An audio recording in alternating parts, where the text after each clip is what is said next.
Okay. Let's see if we could do this again. Sorry, fellas. Hello. Nah, not a problem. Yeah. We may have lost the last broadcast and be starting a new one. I'm pretty sure this one's going to YouTube again. What a minor shit show. Yeah.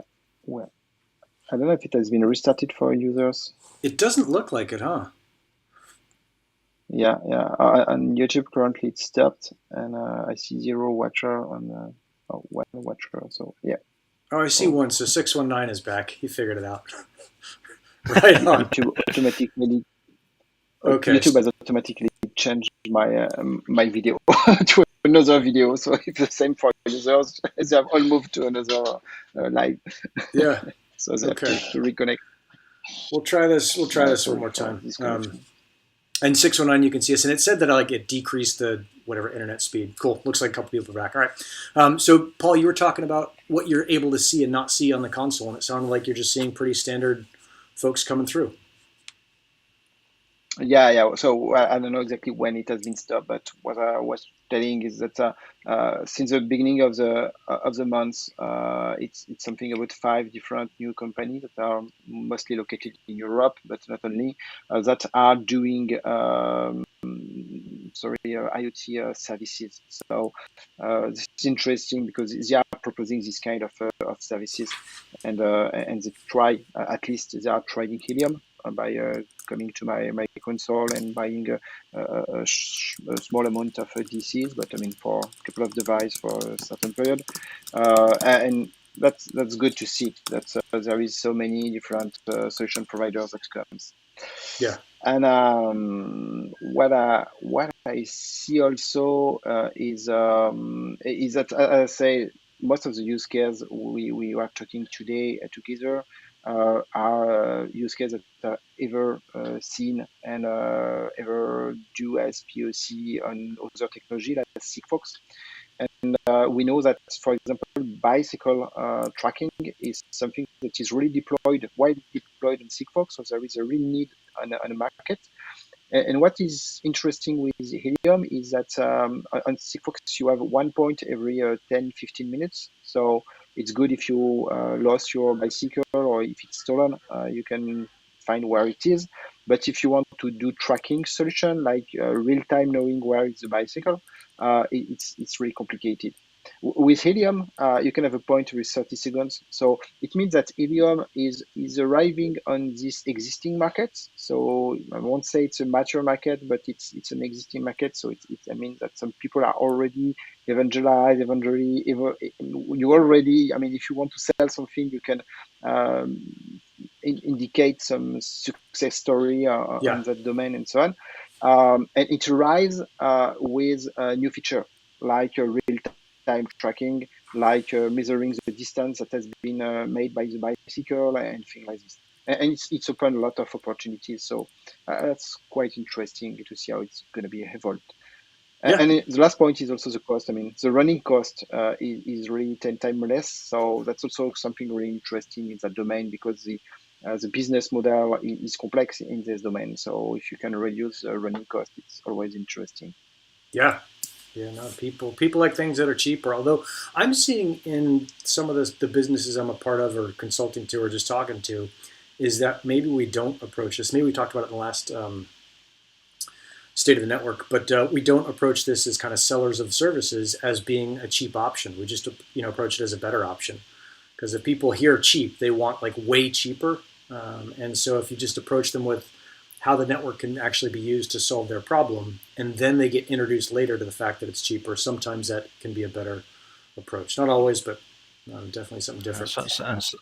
Sometimes cheap will put people off from even looking because they'll think, oh, it's substandard. Yeah. No, that's what I was thinking. I mean, all the projects I've done so far, I've come to the people and say, hey, I'll do this for free, and the sensors are free, and I got them from this grant and this and that. And I think I'm going to start taking the opposite tack and say, like, every project that I'm doing from here on out is $100,000 minimum to start, just to look into, like, all right, how do we get people who are serious about this and who don't want every little free thing to kind of to scrap out, and they want an actual service that's going to be valuable. So Don't hold me to that exact number, but I think that's the direction we're going. Dave, I did skip past something that's important, which is the numbers. What do the numbers look like last What week? could that be then? Yeah.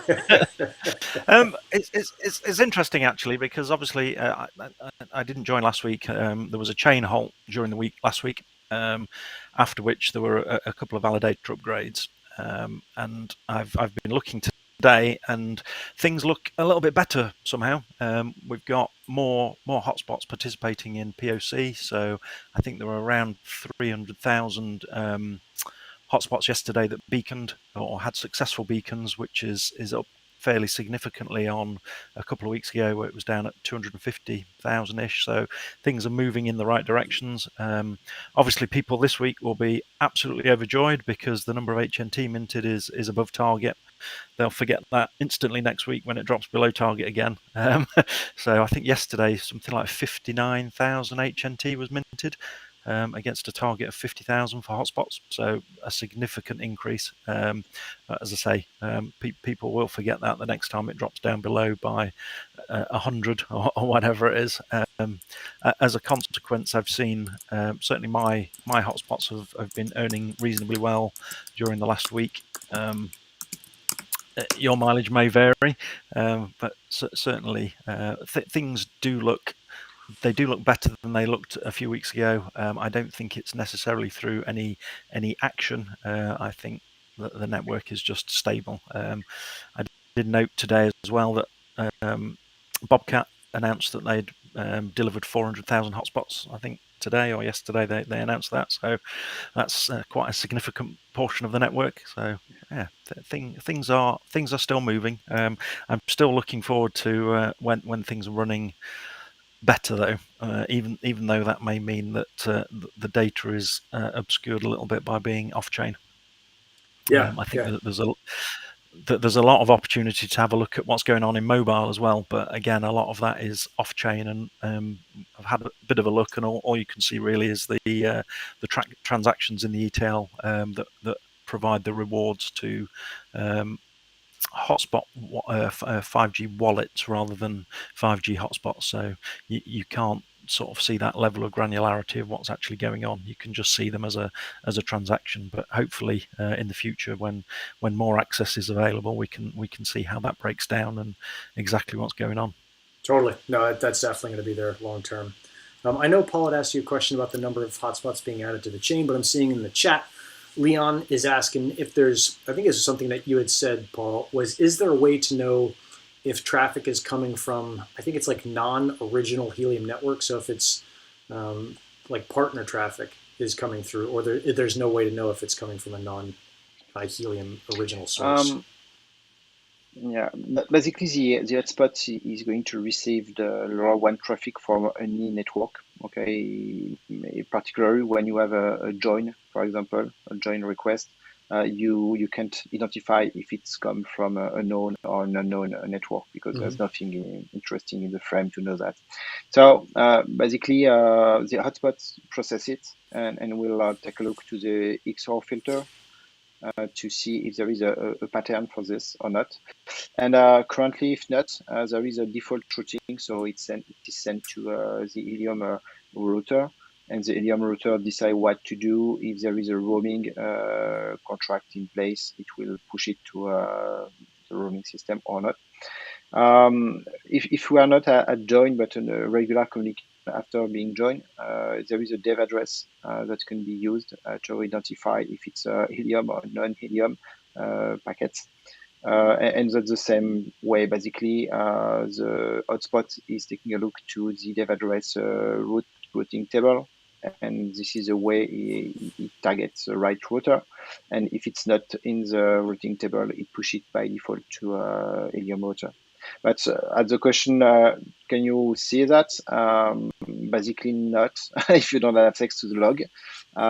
If we have access to the log of the miner, you will see that for a packet, that it will be pushed to a certain router. So you can, I mean, if it's pushed to a router 1, you won't really know, but if it's pushed to another router, you're sure that it's a Helium packet. Okay. Ripping. Well, Leon, hopefully that answers your question. And I think Joey mentioned a few weeks ago that there's a field that can be used to determine that within the blockchain, but it's not currently been used. Okay. So Right. maybe in the future we'll be able to provide more granularity on what's actually happening and how much data is coming from other networks. Yeah, I'm sure it's all going to get better and Yeah, better and better. in fact, this is stored in the state channel, but the state channel they have a short life, and they disappeared at the close of the state channel. So it's basically reducing this. For what is for the roaming part, maybe in the future we could see that, because when the state channel is closing, you have the detail of transaction from what router and who is owning it.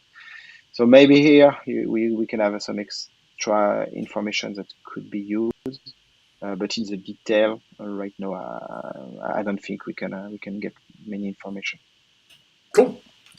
Dig it. I'm seeing. Let's see. WTV in the chat, is Helium Go the only app that would be used to mine mobile? I don't understand that question. I don't think we're tracking the same thing. The way you mine mobile is with the Helium 5G. So it doesn't have anything to do with an app. Maybe I'm missing the question, but just wanted to make sure that you knew that you couldn't do this. All right. Instrumentally is trying to cheat the network, so we're going to ban that guy. Lights. And then let's see, we got two new makers on here. This is another thing that came out of the community announcements. Osprey and UG, lowercase u, capital G minor, came on. So we're still getting new makers coming onto the network. Those are also in the Helium announcements. And I thought that was a pretty cool thing, is just seeing more folks coming in. That means that I think the price is going to go down and the quality is probably going to go up, at least at a macro level. Maybe not those two specific makers, but the more competition we have, the better it is for everyone on the network. What are you guys thinking when you see more folks come on? It can't be a bad sign, can it? It still means people have got faith that they're going to make some money from it as makers, and they're expecting to sell more hotspots, more coverage. I think it's a good thing. We've seen a slowdown in the number of hotspots that are coming online. That's right. But I think if there are more manufacturers, as you say, more competition and lower prices, lower entry into getting a hotspot, I think it could well accelerate again, and hopefully we'll fill in some of those areas that are less populated, rather than sticking them all in metropolitan areas. Yeah. London does not need any more hotspots. It does not, no. Yeah. But there is a lot of countryside that need it. Yeah. So my opinion is we really need the light hotspots right now. It's more a question. It's not a question of price. It's really a question of return on invest. And currently, if you have a hotspot which is not badly placed, you have a reward around $50 per month per hotspot, and basically the return on invest in the crypto ecosystem is around 6 months. I mean, it's what you are expecting. So it means that higher than $300, there's no big interest in going to Helium, and it's better to go to Ethereum or Bitcoin or things like this. Sure. And so if you want to be under $300 and better is to be 150. The response in terms of hardware is light hotspot. So that's why it's I think with light hotspot we can have the curve that start to progress again, and that would be really interesting. Yeah. And the software is here. Yeah, that's particularly true given the current price of the coin. I think if it was up around $40, $50 where it was 10, 11 months ago, I think there would be less of an issue with people looking at their ROI. Obviously now it's a tenth of the price, 10 times longer ROI. People are a little bit aggrieved. Yeah. The usual piece there. Let's see, WTV. Oh, I think WTV was talking about Helium Go as a mapping app. So that came out with Capcom released this 5G mapper, or a picture of it, teased it out on Discord, and said that's coming. I think that's what you're talking about. So, we're seeing Pollen being pretty successful with incentivizing mapping for their 5G project. and these are all whatever 4G LTE, but we'll call them 5G for this one. So I can't see Helium avoiding that success. I think they're going to do it. It's just how they roll it out. So let's see, 619. I think we have plenty of makers. Need to do more about gaming. Oh, what do you got, Paul? You got to go? Yeah, Cool. I need to go. Yeah. All right, buddy. I have another meeting. Yeah. Thanks for coming on. Cheers, So, Paul. bye. Oh, thanks, Paul. Yeah. Wait. All right. Just you and me, Dave. Whoops. Let's see if I can just put just you and me on there. All right. And get rid of this last one. Let's see. So the 5G mapper stuff is going to be interesting when they get to it. It'll look like a super slick device. The mapping unit that I've got from Pollen doesn't look that slick. So it's nice to have competition in the game because we see these two giants kind of competing against each other in this. Okay. You just touched on gaming a moment ago before Paul left.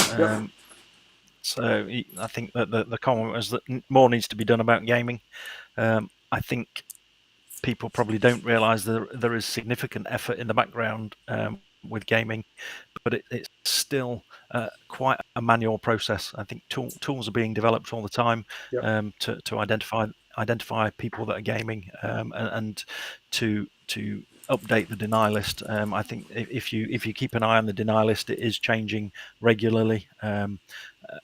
It's obviously still an issue. Gaming is still an issue, but it is being addressed. There is a small crack team of people that are working all hours, trying to keep up on top of it. And it is a game of cat and mouse, I guess. But as things develop, more and more tools are being developed, as I said. So it is being addressed. I just guess you just have to bear with it for now. It's a bummer because it's one of the things you can't.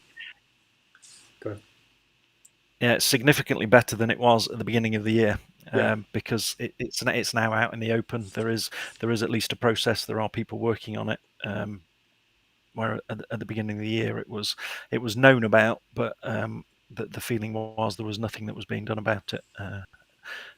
But yeah, I guess like 50,000 hotspots on the deny list currently, something of that order. So that it is quite a big problem, but there is evidence there that is being addressed.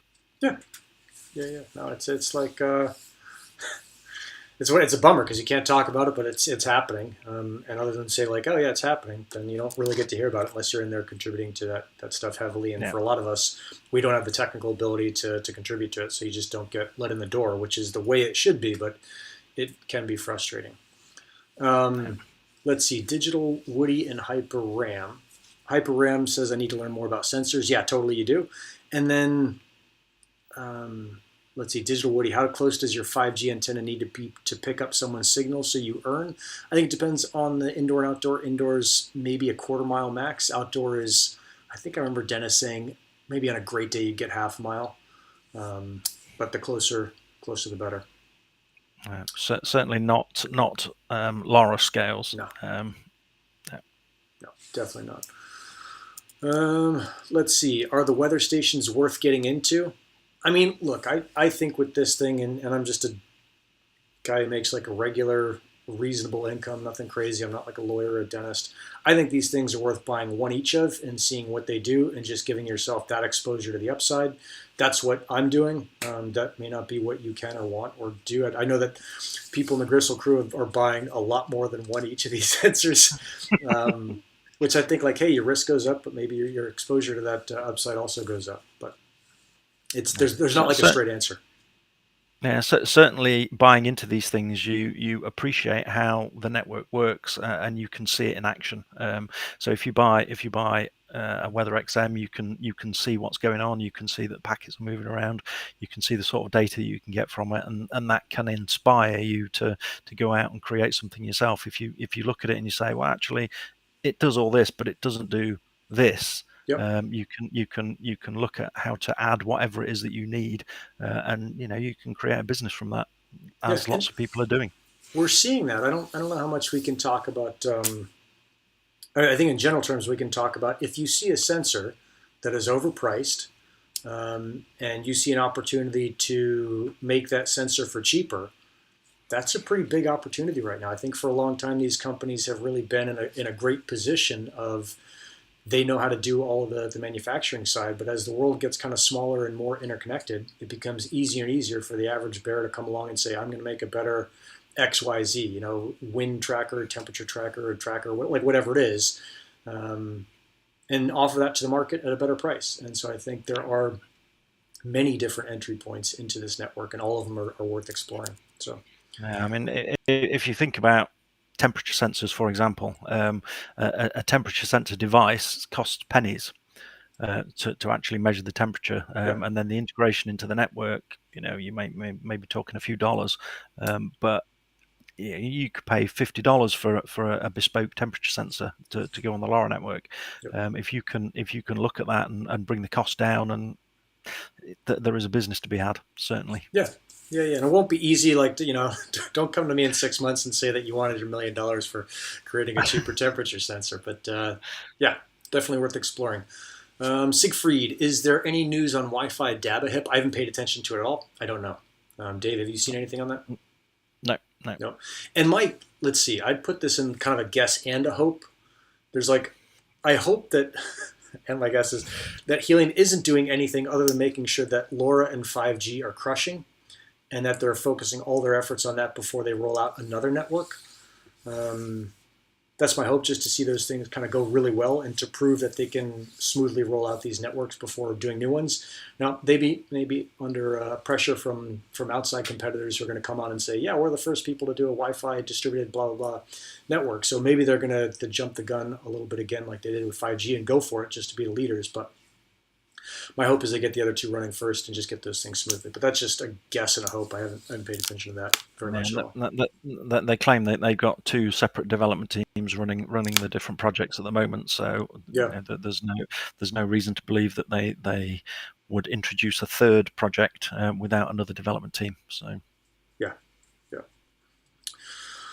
Hopefully, I mean, I hope they crush it, and I'm expecting them to, and I'm pulling for them, and hopefully they'll be helping them do that. But yeah, let's see. Digital Woody's asking about a Bobcat 300. One bobber must be 500, and one weather station. If you can have all those in the same 1 acre lot, like yeah, I think that's kind of the play here. Is you take the same pole that you put your helium units up on, and you put a weather XM station on there. You put a GeoNet mapper on there, or sorry, GeoNet satellite weather checker that helps improve GPS accuracy, and we start to stack those poles with all these different devices that pay you for providing coverage or whatever services they're paying you for. That's kind of how it is. So I think on mine right now, on one of mine, I've got a GeoNet and a 5G and a LoRa unit, and then on another one, I've got the Weather XM and a pollen and then a helium LoRa unit. So yeah, stack those things up, should be fun. Yeah, I think that's the way to go. Let's see, what else do we have? I think that's most of my notes. Was there anything else that you saw, Dave? We can cut this early because the video quality is not that great, so I don't feel bad about it. And if anyone else in chat doesn't have any questions. no, I don't have anything more. One thing that I did miss out of the analytics part was that we are still seeing that beacons are being issued by a small number of hotspots multiple times per day. There is still an issue there. While I'd like to see it fixed, it's not an issue that is widespread across the network. So there are people taking advantage of it, but it's a handful of people. It's not thousands and thousands. So yes, it will have an impact on rewards, but are you likely to notice if they're suddenly all cut off? Probably not. Yeah. It might change your rewards by 0.0001 HNT per day if those 4 people that are getting 30 beacons a day stop getting those 30 beacons a day. So it's frustrating to see that there are issues like that aren't being resolved, but I can totally understand why they're not being resolved. And I think people need to be aware that there are potentially bigger issues that need to be resolved, and that's what the guys are working on. Yeah, no, it's super cool to see where all this stuff goes. I know that my off-grid seem to have done a little bit better, but I haven't paid close enough attention to say like that's absolutely the case. It's just when I checked in on a couple of days, I was like, oh, they're up higher than they were, but I know one of mine was way down low. Yeah, mine was at 0.9 per day the last few days, So it's which is like, crushing. whoa, Yeah, something's going on here. yeah, and that's supposed to be like the rewards getting distributed out away from the city. So hopefully we're seeing something like that. And I haven't paid attention enough to know if that's kind of a one-sided thing or if that's community driven or not. But Yeah. pretty cool to see the off-grids getting crushing. Yeah. Let's see. Falcon Punch says Amazon AWS also launched their 5G CBRS product, which gives a huge amount of legitimacy to Helium. Yeah, I think Helium ends up being a little bit ahead of the curve here, and that if you don't understand that, that looks like they're not doing things right. But if you kind of trust and believe in them, it looks like they're just ahead of the curve and doing things before it's legit, and it's a pretty exciting project to have found, even if you're only finding it now. It's not as exciting as to have found it a year ago or 2 years ago, but even if you're finding it now, it's still like, yeah, this is still a new enough thing that the giant companies haven't jumped onto the bandwagon fully yet. So pretty cool. Yeah, I think it's also encouraging to see that it's continually evolving. Yeah. So it's not like they concentrated on LoRa. Loads of people made a load of money from it, and they bailed. They're continuing working hard, bringing on new products. They're in it for the long term. Yeah. Let's see, what else do I see? Network Bits, Joe, super excited to hear the ideas of Helium CDN. Yeah, I think, if we look ahead a year, we'll probably see 2 or 3 more networks launch, whether that's the Wi-Fi or the CDN or the VPN or whatever it is. I think within that time, it's reasonable. I just don't think it's going to happen in the next month. And I'm also excited. I see the note there that you're excited for Helium House New York. I'm pumped for that. Dave, you're coming with your whole family, so it's going to be good. I am, yeah, it should be good. Yeah. And then 619, I haven't paid attention to this, but the daily data usage on off-grids went from 50 megabytes where you're psyched, and it's up to 500 megabytes where you're not psyched. But that's still way less than it was, right? Because it was gigabytes before. So not happy, but not terrible yet. So yeah, I think I've still got mine on an unlimited contract, so I've not really looked at how much it's using. Yeah. No, I was always kind of immune to that, so that hasn't been top of mind. I'm trying to think if there's anything else I went for, but I don't think so. I think what I'll start doing is, like I said, is looking more at the Helium community announcements and going through all the announcement channels on Discord and finding out what's going on, because I think I'd been ignoring that, kind of not even thinking about it, but to announce every week what's going on and all the new users that are coming on the network, even if they're small. It's just all of those things add up, and it's really good news for Helium in the long term. Even if it seems like there's only 2 per week, ends up being super, super good as we go forward. Yeah. So exciting stuff. Yeah, perhaps get some of those people on as well. So obviously the Orkney project has got into Helium, have presented that, but perhaps get some of those smaller deployers on the show and get them to talk about what they're doing and why they're doing it. Yep.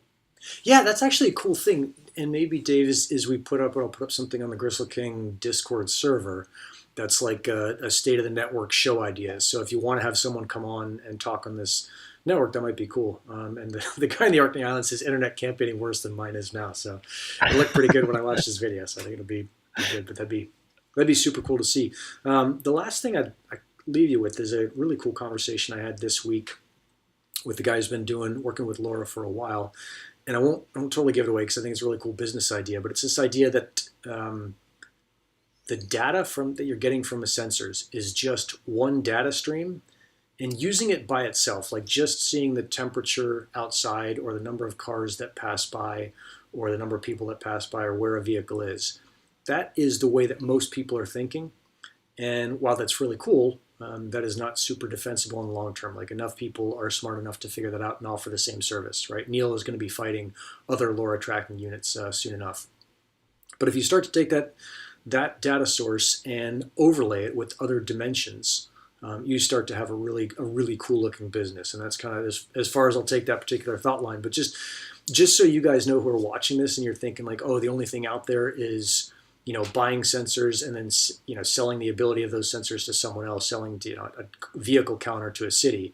that is not by a long shot the only or best use case of the LoRa network. And the more different pieces you can add into that, the more valuable your product or service gets, and the better it gets for everybody. So super cool stuff.